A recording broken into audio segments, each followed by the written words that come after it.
Day 7, 2022, May the 7th. Well, started out as a 31-day challenge, and it will continue until the end of the May and beyond. That's what I'm hoping for. That's what I'm shooting for. And this, I started out talking about freedom lifestyle. And it's just a way of saying living a life that you want to live, have the freedom to enjoy what you love doing, and live the way you like to live. We think so much about making money as a big necessity in life, and it is in a sense a necessity, but it is not the purpose and goal of life. I went out to a place pretty far from where I live. Compared to Houston, it's not pretty far, but it was almost an hour drive from where I was. And the reason I went over there is because a friend of mine uh, had a booth at a not a farmers market, but more of an arts and craft fair being held at a church in Tomball, Texas, which is quite a ways from here. And as I walked around the fair, I met some interesting people, and I talked to a couple of ladies that I'm going to be featuring on my podcast, Embrace Your Inner Weirdo, um, soon. And the reason I talked to them and I chose them was because of the fact that they were doing something they enjoy doing, which is what Embrace Your Inner Weirdo is all about. And I talked to one lady who was creating some special things out of candle jars and bottles of water glasses, metal water glasses, and so she was custom designing these things. And she said she was doing so much work that she didn't have anything to do at Christmas time. She said she gets overwhelmed because there's so much orders that she cannot produce all of it. And the other lady was selling antique glass pieces of all kinds of stuff. She had one that she said was $850, and it was just a little bowl that would go as a centerpiece on a table. Uh, I don't know much about antiques and things like that. When I approached the table and I was talking to her, somebody else came in and looked at it and goes, "Wow, that's a lot of antiques here." And she said, "Yeah, the youngest thing at this table is me." And she seemed like she was probably in her late 40s or early 50s, something like that. Uh, so all this to talk about the fact that if you want to live a freedom lifestyle, it may be a good idea to create what Barbara Winter calls multiple profit centers. Most people call them multiple streams of income.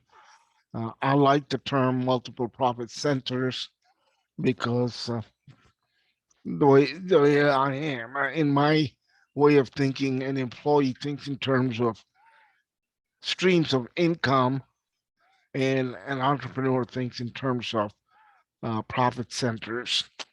It's just a different way of looking at creating income or creating cash to help you support and live your freedom lifestyle. So that's the topic that I wanted to cover today or touch on is creating multiple profit centers. And one of the things that I do is photography. I have always enjoyed doing photography, and I've sold some of my photographs that I were made into canvas prints and put them out at different venues, and I sold a few pieces over the last few years. Most recently, a couple of months ago, I sold uh, two two two of my older prints that I had in storage that I put out at a beauty salon that had space, and people are sitting there getting their hair done and staring at things. And so I've sold a few pieces there. And I was talking with my photographer friend who had a her photo booth. And when I say a photo booth, she had her or she is calling her fine art photography. She has pictures of flowers and different animals and some of the buildings that she has.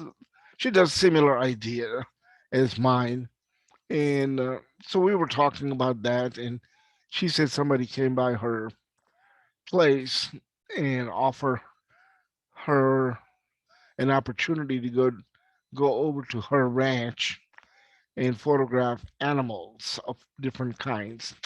And she asked if she can bring a friend along, and got the permission. So I would be going with her when she goes out to do some photography, and hopefully uh, I'll grab some pictures. We'll let you know hopefully about it. And I know I'll take some pictures, and some of them will come out worthy of being displayed at galleries and things like that. So that's one of my additional streams of income or a profit center that I enjoy, that I am going to be spending a little more time on uh, promoting and putting out, in the sense that I have ideas of places where I can display my work. Some of it on consignment, some of them I may have to pay for the wall space, but whatever it takes. Ideas abound. Ideas are everywhere, and the biggest challenge most people have is they have too many ideas and not enough gumption to make those ideas work.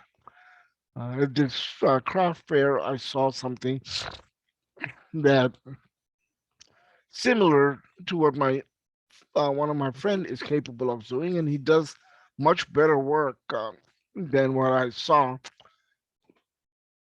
But he's not really that much into it to where he doesn't want to create it so that he would go out and do these fairs and sell things.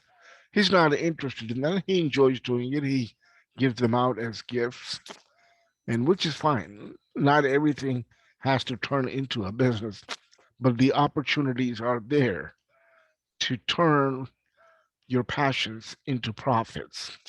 And that reminds me of the Helen Flukiger podcast, Your Ultimate Life. He talked about passions and turning your passions into business on his episode this morning. I believe this was his was episode 672, and he interviewed me a couple of weeks ago, and my interview will be coming up on his podcast in a few days. Mine is episode 675, so 3 episodes down the road. So maybe next 3 4 days, my episodes, my interview will be up on his podcast.